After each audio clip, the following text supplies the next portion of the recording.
So ayun mga kasipat, good afternoon sa inyo. So ngayon is nandito tayo sa lugar ni Sidekick kasi wala tayong chrono. So nag-chrono tayo dito. And then kung makikita nyo mga kasipat, nandito na naman sa M3 at yung handle nya is kinuha natin kasi nag-chrono muna tayo. So yung ginawa natin is magte-test tayo ng dalawang pellets dito sa unit natin kasi isasali natin to sa Sagay City, Negros Occidental by March 14 this week. So yung barrel natin na gamit is yung MK natin na pwede sa pellet at pwede sa slugs. This is 24 inches at pinalagyan ko na rin ng thread ito mga kasipat for the purpose na malagyan ko siya ng Sidekick silencer. But for now is naghahanap ako ng pellets na makapag-match sa kanya kasi yung sasalihan nito is hindi BR25 kundi BRMS. So dahil wala pa tayong range na almost 100 meters, so meron tayo doon sa may pipalayan natin. But for now, iko-chrono muna natin bago natin isalang doon. So eto, na-chrono na natin sa NB Pellets Gen 2 967 FPS mga kasipat sa 1.8 1.8 na PSI na output. So dahil isasali natin, Athlon muna yung gagamitin natin na scope, and the same time para makita yung mga patama natin. So ito, lagyan natin ng cellphone yung ating Sidekick Samurai, ayan. But then adjustin lang natin kasi para makita nyo talaga. Ayan mga kasipat, recording na. So ayan, tingnan nyo kung gaano kalinaw yung kuha ni Sidekick Samurai sa ating scope na Athlon. And the same time, yung cellphone natin gamit is mumurahin lang ito mga kasipat, pero ganyan, ka-clear yung kuha niya. So let's try first kasi chrono tayo sa pellets ni NB. So NB muna yung gagamitin natin, yung NB Pellets Gen 2. So kung makikita nyo, nandiyan na yung card. So yung line 1 from number 1 hanggang number 5 is bibigay natin kay NB Gen 1, Gen 2 pellets. And then yung second line naman is bibigay natin kay GMS Pro na 18.30 crane. So subukan natin yung sighter muna para masiro natin si NB Gen 1. So ayan, no, malakas yung hangin. Pero this area is 20 meters lang ito mga kasipat. So medyo malapit. But then dahil yung punta natin dito is ma-confirm lang yung kanyang mga patama dahil nag-chrono nga tayo. So eto lang yung purpose niya mga kasipat. So kung sino yung magandang pellets mamaya is yun yung gagamitin natin sa BRMS sa Sagay City. So sighter muna tayo sa NB Gen 2 na pellets. Firing. Ayan, napakalakas. So isa pa, shooting left tayo. Ayan, palakihin natin. Eto, firing again. Okay, pasok na pasok. So diretso tayo sa target number 1.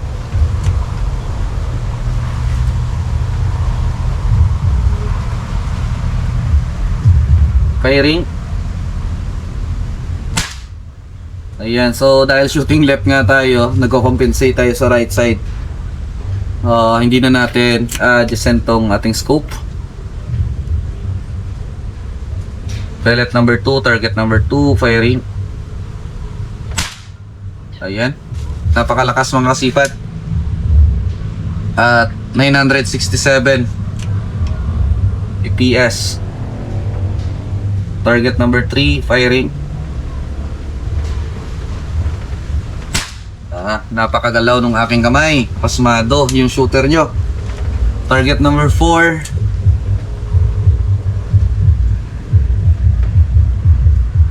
Firing. Ayan, so pasok yan mga kasipat. Medyo pasmado lang talaga yung shooter nyo, kaya magalaw.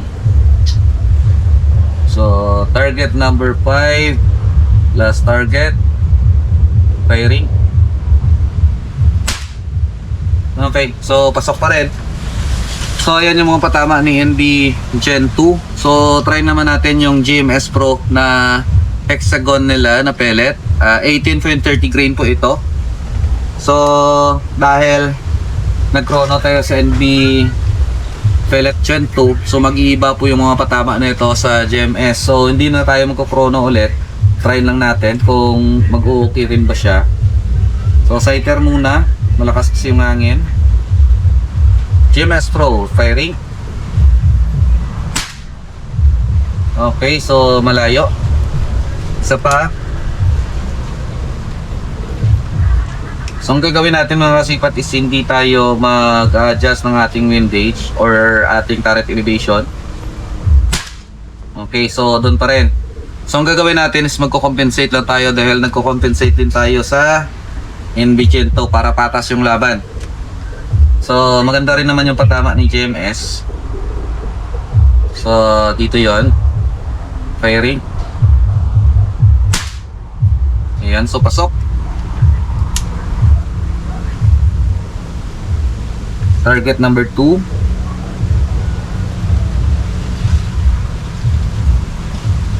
Firing.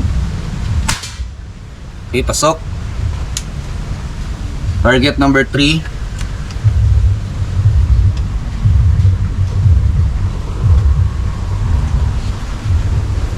Firing. Pasok. Target number 4 or target number 9 sa line 2. So that's it. Firing. Okay, pasok rin. May konting shooting up siya mga kasipat. And then let's try last target. So compensation ito mga kasipat ha, hindi natin nahabulin. So firing. Okay, so pasok rin mga kasipat. So maganda rin yung kanyang mga patama. Ang gagawin natin is tingnan natin yung mga patama natin. Then after that, try naman natin na titira ng line number 3 sa NB Gen 2 pellets at line number 4 sa GMS Pro na hindi na nagko-compensate. So ayun mga kasipat, puntahan lang natin doon.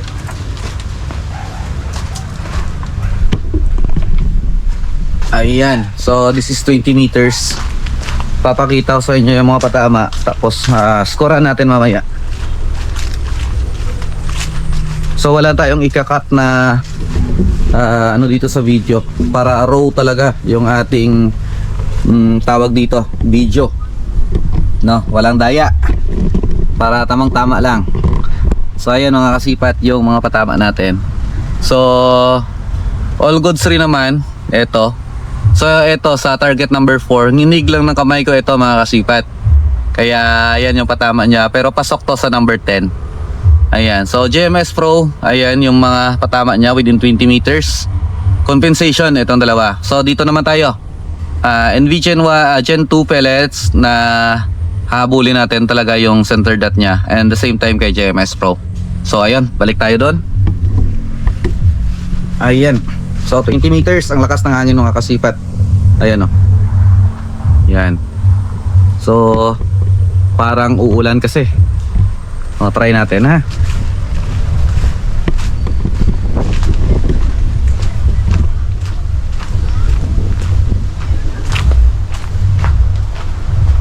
Ayan. So balik natin yung camera dito. And then try naman natin ulit na tirahin yaon. So no cuts, wala tayong ika-cut sa video na to, para raw talaga yung mga patama at makita nyo na hindi tayo nag-cheat. So let's go sa line 3. So lahat pala ng mga pellets na ginagamit ko to dito mga kasipat is puro unsorted yan. So hindi pa yan nasusort. So ito NB Gen 2 pellets sa line 3.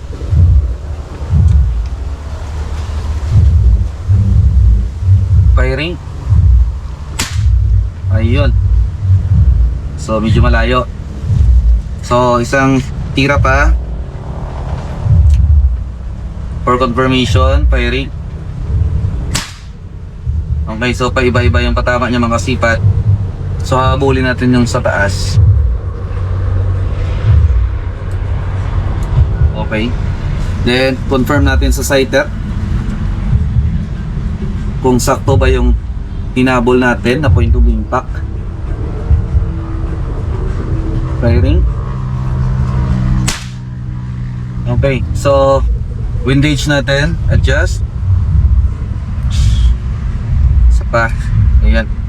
Then confirm natin ulit. So instead dyan tayo magko-confirm sa gitna, dito tayo magko-confirm sa number 6. Firing. Yun, pasok na pasok.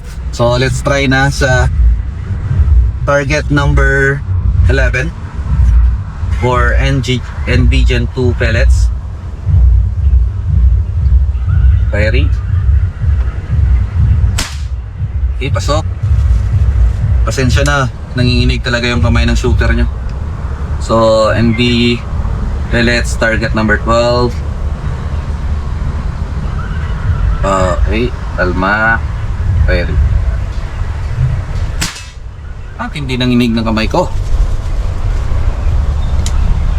Kulang sa kape. So target number 15.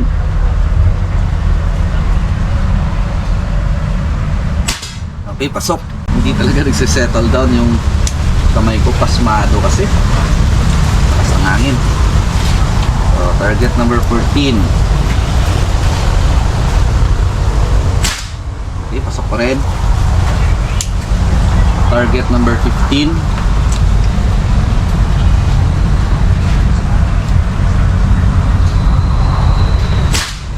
Okay, pasok rin. So diretso tayo sa GMS Pro, outline number 4.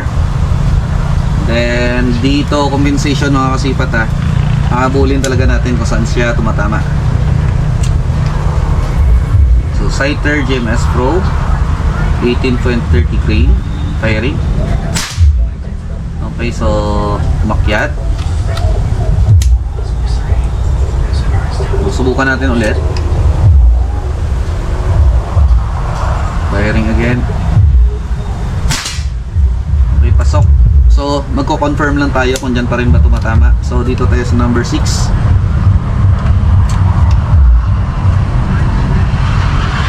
Firing.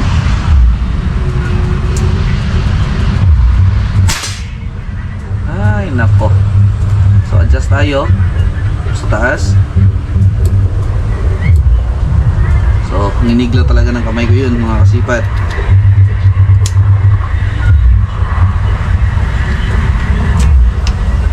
So firing again. Okay, so dyan talaga tumatama. Again, just tayo ng windage, isang click. So diretso na tayo sa target number 16, GMS Pro pellet. Firing. Okay, pasok.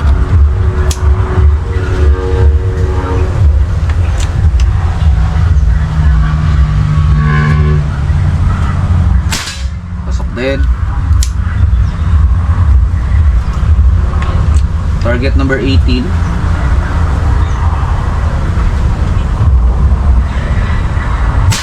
Pasok din. So pasensya na talaga. Hindi. 19. Okay. And last pellet is number 20, target ng GMS Pro hexagon at 18.30 grain. Firing. Okay, so pasok na pasok mga kasipat, 20 meters, ayan yung mga patama niya.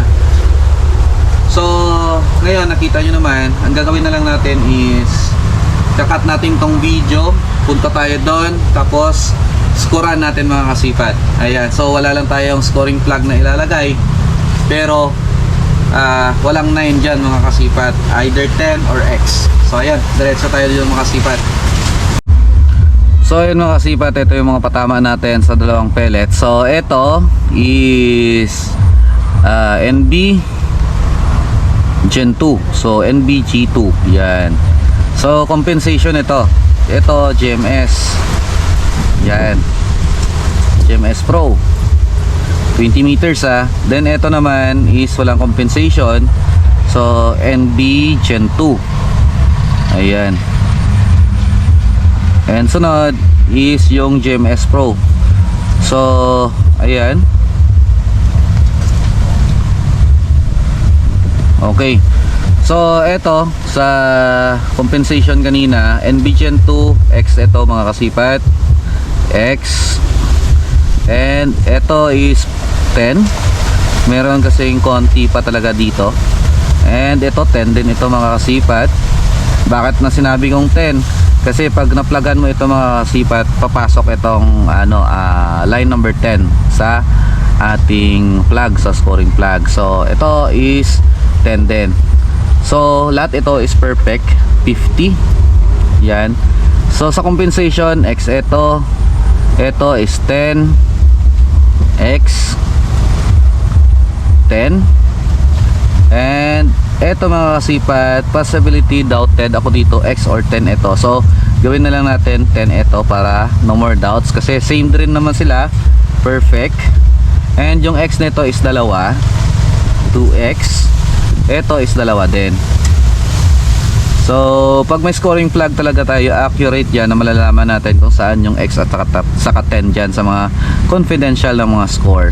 So NV Gen 2, ito nung hinabol na natin talaga yung ating center dot. So ito is X 10 10 10 and 10. So perfect 50 at meron siyang isang X. Ayun. So GMS Pro, ito hinabol din natin to para pumasok talaga sa gitna. So first target niya is 10 X X, ito 10 to, and X. So perfect din 50 at meron siyang tatlong X. So ayan yung mga scores nila mga kasipat. So ibig sabihin konting tuning pa, and then hindi pa tayo pipili ng pellets na babagay sa long range ng BRMS, kasi nagpe-perform din naman yung dalawang pellets. At kahit mataas yung X-rate nung GMS, nasa shooter na lang kasi yun mga kasipat, kasi yung shooter nyo is nanginginig talaga yung kamay.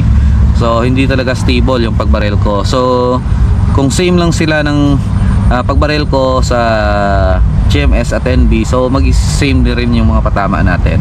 So ang gawin natin after nitong video na to is punta tayo doon sa may palayan natin, then try natin tong dalawa at 100 meters kung saan ba talaga sa kanila yung maganda yung patama. So ako for sure ako tong dalawang pellets na to is maganda yung patama, pero dun magkakaalaman kung maganda rin ba yung tuning natin sa unit natin mga kasipat. So kung hindi siya sa tatama, wala tayong magagawa, hindi natin yan magagamit sa BRMS sa March 14. So ang gagawin natin, yung GC mag natin, yung gagamitin natin doon. So dyan din natin makikita kung failure ba yung ating rel ba sa 100 meters within pellets. So kung sa hindi maganda yung patama niya sa pellets at 100 meters, try naman natin yung slugs. So yung slugs kasi na try na natin, pero hindi pa talaga natin makuha yung magandang tuning doon sa slugs. Kaya dito muna tayo sa pellets dahil meron tayong competition na pupuntahan. So ayan mga kasipat, thank you so much. Ito yung ating scores at na-try na rin natin yung ating mga pellets. Maraming salamat sa suporta. Big shout out sa inyong lahat na mga taga-suporta ko. Sana kung nagustuhan nyo tong video, pwedeng paki-like naman dyan at paki-share at subscribe ng aking video para dumami din naman tayo dito sa aking YouTube channel mga kasipat. So ayun, thank you so much. God bless you all and keep safe always.